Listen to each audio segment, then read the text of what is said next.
안녕하세요. 오늘도 사연 살롱을 찾아주셔서 감사합니다. 저는 30대 여자입니다. 당신은 당신의 배우자에 대해서 얼마나 알고 계신가요? 참 대답하기 어려운 질문이겠죠. 드라마나 영화에서나 보던 범죄의 피해자가 된 제 이야기를 한번 해볼까 해요. 대학 졸업 후 사회생활 2년 만에 모든 걸 내려놓고 갑작스레 필리핀으로 어학연수를 떠나게 되었죠. 사실 어학연수는 도피를 위한 핑계였을 뿐이었어요. 좁디 좁은 취업의 문을 뚫고 들어간 회사는 그저 또 다른 지옥이 기다리고 있었어요. 회사에서 잘 보이기 위한 노력은 제 생각과는 다르게 칭찬을 듣기는커녕 여직원들에게는 여우년이라 불리고 남자 상사들에게는 성희롱의 대상이 되었어요. 어렵게 들어간 회사를 2년 만에 그만둘 만큼 정신적으로 지쳐있던 저는 재충전의 기회가 필요했고 필리핀에서 어학연수를 하면서 재취업을 시도해보기로 했습니다. 대학 4년부터 취업 준비, 사회생활까지 바쁜 경쟁 속에서 살던 저에게 필리핀은 생애 처음 완벽한 자유를 느끼게 해줬죠. 평소에 부족했던 영어도 공부하고 새로운 사람들과 어울리면서 한국에서 힘들었던 시간을 잊어가며 상처를 점점 치유해가고 있었는데 저에게 가장 결정적인 역할을 했던 한 남자가 있었어요. 어학원에서 한국인 매니저였던 그는 첫날부터 제 마음을 사로잡았는데요. 필리핀 세부공항에 도착한 저는 생애 처음 와보는 외국이라 모든 게 무섭고 어려웠어요. 픽업 장소를 찾지 못하고 공항 여기저기 헤매고 있었죠. 누가 건들면 금방이라도 눈물이 쏟아질 것 같던 저에게 공항 밖에 대기하던 택시 기사들은 계속 자기 차를 타라며 제 캐리어도 차에 실으려고 하는 통에 멘탈까지 나갈 지경이었는데 누군가 제 이름을 부르며 달려왔어요. 지연씨? 지연씨? 저를 픽업 나왔던 매니저인 그 남자는 제 짐을 실으려 하는 택시기사를 가로막아 섰고 저는 온갖 감정에 휩싸이면서 그 자리에 주저앉아 울어버렸어요.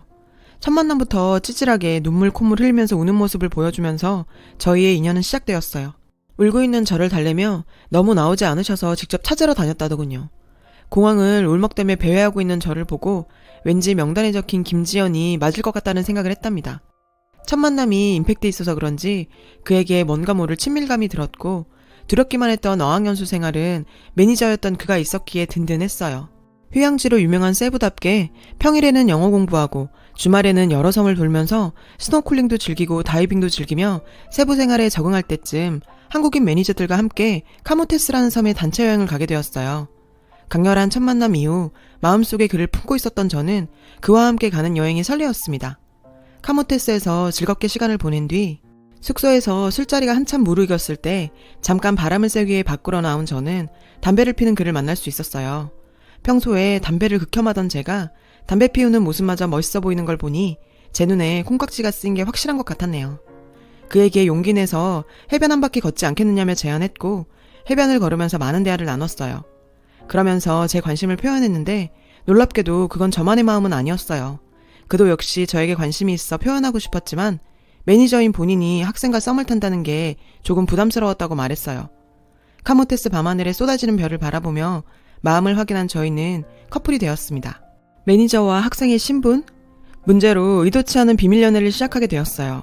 그렇게 3개월이 흘러 무사히 어학연수를 마친 저는 완벽히 재충전을 마치고 한국으로 돌아오게 되었습니다. 그리고 그 역시 얼마 지나지 않아 한국으로 들어오게 되었고 더 이상 숨길 이유가 없었던 저희는 한국에서 1년간의 뜨거운 연애 끝에 결혼하게 되었어요. 시어머니의 반대가 있긴 했지만요. 한국으로 돌아온 남편은 필리핀에서의 경험을 살려 작은 유학원을 차렸습니다. 결혼 후 함께 유학원을 운영했어요. 누군가의 밑에서 일하는 게 아닌 내 일을 한다는 게 책임감도 들었고 힘들긴 했지만 담당하는 유학생들이 하나 둘 늘어나면서 쉬는 날 없이 바쁜 생활에 정신없는 나날들을 보내고 있었어요. 결혼 당시 별 이유도 없이 저를 반대했던 시어머니께서도 결혼 후 사업이 잘 되자 저와의 관계도 많이 좋아졌어요. 하지만 승승장구만 할 줄 알았던 유학원 사업은 참 어처구니 없는 일이 생기면서 하락세를 걷기 시작했죠.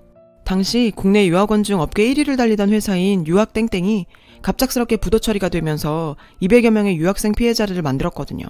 저희랑 전혀 관계없는 회사였지만 많은 유학생들이 유학원에 대한 이미지가 안 좋아지면서 유학생들의 발길이 끊어지는 걸 넘어 심지어 이미 유학가 있는 학생들의 환불 요청까지 쇄도하고 엄청난 타격을 받게 됐어요. 저희가 아무리 설명을 해도 업계 1위가 그렇게 부도당하는 걸 본 유학생들의 마음을 돌리기는 쉽지 않았습니다. 정말 큰 손해를 감수하고 환불해줄 수밖에 없었어요. 그때까지만 해도 시간이 지나면 문제는 해결될 거라고 생각했어요. 저희의 생각과는 다르게 한번 잃어버린 신뢰는 쉽게 돌아오지 않았죠.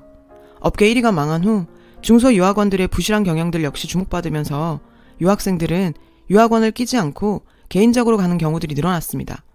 수입 없이 계속 빚만 늘어나게 되었고 결국 사업을 접을 수밖에 없었어요. 야심차게 준비했던 사업이 망하고 빚만 남게 되자 남편도 매일 술을 마시지 않는 날이 없을 만큼 술을 마셔대니 저랑 마찰도 많아지면서 다투는 일이 다반사였어요. 그리고 그동안 사이가 좋아졌다고 생각한 시어머니의 태도도 180도 바뀌셨어요. 시어머니 생신을 맞이해서 선물을 드리기 위해 방문한 시댁에서 우연히 어머님과 친구분의 대화를 듣게 되었는데요. 야, 네 아들 어떡하냐? 요즘 어렵다면서. 그러길래 내가 저번에 중매 선다고 할 때 받지 그랬어. 장인이 과수원 크게 해서 나중에 그거 물려받으면 떵떵거리면서 살 수 있었을 텐데. 아휴, 내가 내 발등 찍은 거지. 점쟁이도 여자가 아들 잡아먹는 팔자라고 둘 결혼시키지 말라고 해서 그렇게 반대했는데 아들놈이 고집을 부려서 결혼시켰더니. 그렇게 시어머니가 결혼을 반대했던 이유를 처음 듣게 되었어요. 정말 어처구니가 없었죠. 겨우 점쟁이 말을 믿고 그렇게 결혼 반대를 하신 건지. 처음부터 마음에 안 들었어. 걔네 엄마 뭐 하는지 알아? 식당 청소해, 청소. 참 치질이도 없는 애랑 결혼해서 우리 아들이 고생이지. 집안에 여자 하나 잘못 들여서 이게 무슨 꼴이니 정말. 자기 아들 사업 잘 안 되는 게 왜 내 탓인지, 그리고 가만히 있는 우리 엄마까지 씹고 물고 뜯는 건지 저도 더는 참을 수가 없었어요. 어머님, 말씀이 좀 지나치시네요. 갑자기 소리 지르며 나타난 저를 보고 어이없다는 듯이 쳐다보시는 시어머니께서는 너 어디서 소리 질러? 손님 계신 거 안 보이니? 제가 재석씨 사업 망하게 했어요? 그게 왜 제 잘못이에요? 그리고 가만히 있는 우리 엄마를 왜 그렇게 씹으세요? 지질이 없어도 평생 모으신 돈 사위 사업한다고 5천만 원이나 투자하신 분이에요. 어머님은 도대체 뭘 해주셨는데요? 이게 어디 시어머니 앞에서 소리를 질러. 손님까지 있는데. 아, 청소하는 애미 밑에서 배운 게 뭐 있겠어. 네 팔자가 사나워서 우리 재석이 잡아먹은 게 네 탓이지 누구 탓이야. 제 팔자 타령하면서 친정엄마를 모욕하는 시어머니와 더는 대화를 나누고 싶지 않아 집으로 돌아왔어요. 그날 밤 남편은 잔뜩 술에 취한 모습으로 들어와서는 다짜고짜 저에게 소리치더라고요. 네가 뭔데 우리 엄마한테 그렇게 소리를 질러? 엄마 말대로 그냥 그때 중매받아서 결혼할 걸 그랬어. 팔자에도 없는 너랑 결혼해서 내 인생 이게 뭐야. 다시 돌아가면 너 같은 애 절대 안 만나. 술에 취하면 진심이 나온다고 했나요? 저도 사업이 어려워지면서 달라진 남편 모습에 참고 참았습니다. 아무리 만칠하지만 저렇게 떠들어대는 남자와는 더 이상 살 수가 없었어요. 재석씨, 그럼 이제 우리 그만하자. 이혼해. 서류는 내가 준비할게. 우리 엄마가 투자한 돈 안 돌려받을 테니 깔끔하게 이혼하자. 그래, 듣던 중 반가운 소리네. 이혼해, 이혼. 마치 기다렸다는 듯이 이혼하자는 남편과 계속 같이 지낼 수는 없어서 이혼 준비를 하는 동안 저는 친정에 내려가 지냈어요. 그렇게 일주일 정도가 지났을까요? 저희 집으로 남편과 시어머니가 찾아왔고 쭈뼛쭈뼛대며 시어머니께서는 저희 엄마에게 사과하셨어요. 아휴, 사돈, 제가 순간 마음에도 없는 말을 해버려서 우리 지연이가 상처받았나 봅니다. 지금 제 아들놈하고 많이 반성하고 있으니 한 번만 너그럽게. 완전히 달라진 모습으로 나타난 남편과 시어머니는 저와 엄마에게 사과하며 이혼하지 말고 잘 살아보자고 저를 달래더군요. 저희 친정엄마도 살다 보면 원래 이런 일 저런 일 다 있다며 이렇게 직접 찾아와서 사과까지 하는데 한 번만 용서해주면 어떻겠냐는 제안에 일단 집으로 돌아가기로 했어요. 분명히 예전 같은 모습은 아니었지만 남편은 나름대로 저희 관계를 회복하기 위해 노력했어요. 저도 그런 모습에 닫혀있던 마음이 약간은 풀리는 듯 했죠. 그러던 어느 날 남편이 지난 날은 잊고 새로 한번 시작해보자며 여행을 가자고 하더군요. 저희 부부가 다시 시작하기 위해선 뭔가 재충전할 시간이 필요한 건 맞았습니다. 아직 빚도 남은 상황이라 여행을 통해서 앞으로의 삶도 계획해보기로 했어요. 그렇게 떠나게 된 제주도 여행은 필리핀에서의 연애 초기가 생각날 정도였고 남편도 사업하기 전 제가 좋아하던 그 모습으로 돌아갔다는 착각이 들 정도였어요. 다시 예전처럼 빚도 다 갚고 행복한 삶이 올 것만 같은 기분이 들었죠. 그리고 제가 기억하는 건 여기까지. 제가 다시 정신이 들었을 때는 얼마나 시간이 지났는지도 모를 시간이 흘렀을 때였어요. 어렴풋이 들리는 소리에 정신이 들었는데 몸은 움직이지 않았고 눈조차 뜰 수 없는 상황에 나 설마 죽은 건가 싶은 생각마저 들었어요. 정신만 깼다가 잠들었다는 생활은 계속되었고 누워있는 동안 어렴풋이 들려오는 소리만이 제가 살아있다는 걸 알려줬어요. 진짜 영화나 드라마에서 보던 것처럼 병원에 의식 없이 누워있는 사람들도 다 듣고 있다는 게 실감이 되는 순간들이었죠. 친정엄마는 매일같이 오셔서 눈물 흘리시며 저에게 말을 거셨고 엄마의 목소리에 대답하고 싶었지만 제 몸은 더 이상 제 의지대로 움직이지 않았습니다. 얼마나 지났는지 무슨 일이 일어나는지도 모른 채 병원 침대에 누워있었는데 남편이 누군가와 대화하는 소리가 들렸어요. 설마 안 죽는 건 아니겠지?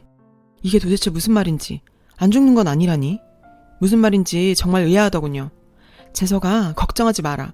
의사 선생님 말 못 들었니? 깨어나기 힘들 거라잖아. 빨리 얘가 죽어야 우리 빚도 갚고 너도 새로 시작할 수 있을 텐데. 너도 네 몸 걱정이나 하렴. 너도 사고 때 많이 다쳤잖니. 분명 시어머니의 목소리였죠. 그 둘의 대화는 마치 제가 죽기를 바라는 듯 했고 내가 죽어야 빚을 갚을 수가 있다니. 도저히 이해할 수 없는 대화는 제 머릿속을 온종일 떠나지 않았어요. 그 후로도 병실에서의 그 둘의 대화는 계속되었고 저는 이 인간들이 빚을 갚기 위해서 제 사망보험금을 노리고 일부러 사고를 냈다는 사실을 알게 되었어요. 그때부터 저는 진짜 이대로 죽으면 안 된다는 생각이 들었어요. 어떻게든 깨어나서 복수해야겠다는 생각밖에 안 들었습니다. 제 바람에 기적이 일어났던 걸까요? 조금씩 손가락도 움직여지고 눈도 떠지면서 마비됐던 몸이 점차 풀려가는 게 느껴졌어요. 그 인간들의 그 악마 같은 모습의 증거를 잡기 위해서 친정엄마가 왔을 때 힘겹게 눈을 떴어요. 너무 놀라서 의사 선생님을 부르려는 엄마를 말리며 잘 나오지 않는 목소리를 짜내면서 말했어요. 엄마, 녹음기 좀 준비해줘. 알리지 마. 나 깨어난 거. 엄마는 어리둥절한 듯 보였지만 제 말대로 녹음기를 준비해 주셨어요. 녹음기를 침대 사이에 끼워놓고 그 인간들이 이야기를 할 때마다 녹음했어요. 아, 진짜 아주 징글징글하게 안 죽네. 어차피 죽을 거 빨리 좀 죽어주지. 더럽게 목숨줄 질기네. 내가 그때 더 확실하게 사고를 냈어야 됐는데. 그래, 그때 조금만 확실히 했으면 이렇게 쓸데없이 시간 보낼 필요도 없었는데. 제가 깨어난 걸 꿈에도 모르던 그 인간들은 갈수록 노골적으로 제가 죽기를 바랐지만 이미 저는 완전히 깨어났는데 말이죠.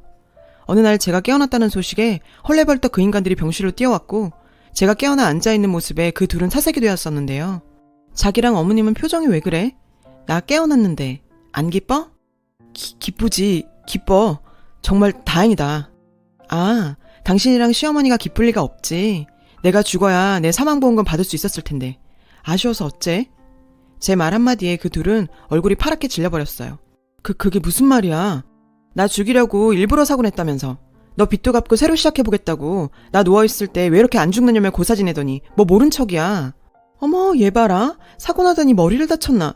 나랑 네 남편이 너 누워있는 동안 지극정성으로 보살펴서 깨어나서는 뭐? 말도 안 되는 소리를 하고 있니? 이러려고 일부러 우리 집 친정까지 찾아와서 이혼하지 말라고 말리신 거예요? 너희 모자는 다 계획이 있었군요. 밖에 경찰 기다리고 있으니 억울하시면 거기에 가서 말하세요. 경찰분들이 들어오셨고 두 인간은 보험금을 노린 고의 교통사고 살인치사 혐의로 체포되었죠. 시몬은 그때까지도 전현이 머리를 다쳐도 한참을 다쳤네. 경찰 양반, 저 미친 여자 말만 믿고 지금 이렇게 행동하는 겁니까? 증거 있어요, 증거? 네, 증거 있네요, 여기. 그 인간들의 목소리가 나오는 녹음기를 틀자 그 둘은 서로를 쳐다보며 아무 말을 못했고 경찰들은 그 둘을 긴급 체포했습니다. 경찰 조사 결과는 정말 말이 안 나올 정도로 충격적이었어요. 평소 제가 보험을 많이 들고 있었고 교통사고 사망 시에 사망보험금이 8억 가까이 나온다는 사실을 남편이 알았던 거죠. 저를 죽이기로 결심했다고 했는데요. 사람들이 의심을 피하고자 자기가 다쳐가면서 직접 사고를 냈고 블랙박스 확인 결과 사고 직전에 제가 타고 있는 조수석 측으로 핸들을 틀어버리는 장면도 고스란히 찍혀 있었습니다. 더 충격적인 건 그런 아이디어를 준 사람이 바로 시어머니였어요. 본인이 TV에서 봤다면서 피해자가 죽으면 고의성 입증이 쉽지 않다며 걱정하지 말라고 아들을 독려했다고 해요. 참, 아들이 사람을 죽인다는데 말리기는커녕 오히려 같이 동참하는 걸 보니 그 어미에 그 아들답다는 생각이 들었어요. 본인 목소리로 범죄를 시인하는 녹취 덕분에 사건 처분은 빨리 진행되었고 꼴에 자기 엄마라고 자기가 모든 범죄를 했다고 자백했다고 하더군요. 재판장에서 그 남자의 모습은 그저 초라하기 그지없는 범죄자의 모습이었고 시몬은 아직 본인의 잘못을 반성하지 못하는 듯 했어요. 니년 때문에 내 아들이 적골이 됐어. 이 남편 잡아먹으려나. 어디서 년년거려. 당신 아들 내가 잡아먹은 게 아니라 당신이 잡아먹은 거야. 아들이 사람 죽이겠다는데 말리지는 못할 망정 사람 죽이라고 시키는 어미가 세상에 어딨냐. 당신 때문에 당신 아들 저렇게 된 거니 남 탓하지 마. 제 사망보험금을 노리고 고의사고를 낸 혐의로 남편은 징역 3년을 받게 되었어요. 평생 감옥에서 썩어도 모자랄 판에 3년이라니. 하지만 보험사에서는 저 사고로 제가 사망했으면 3년은커녕 사망보험금 8억을 그대로 받았을 거라고 하더군요. 제가 살아남아서 보험사로서도 다행이라며 제 치료비와 사고에 따른 보험금은 지급해 주셨어요. 아직도 제 몸이 완전 정상은 아니라 병원 치료받으며 지내고 있지만 정말 저승문턱까지 갔다 오다 보니 살아있다는 게 이렇게 소중할 수가 없네요. 여러분도 자신을 좀 더 사랑하고 행복한 삶 꾸려나가시길 바랍니다. 여러분, 사연 댓글에 응원과 현명한 조언 부탁드려요. 좋아요와 구독은 저에게 큰 힘이 됩니다. 오늘도 좋은 일 가득하세요.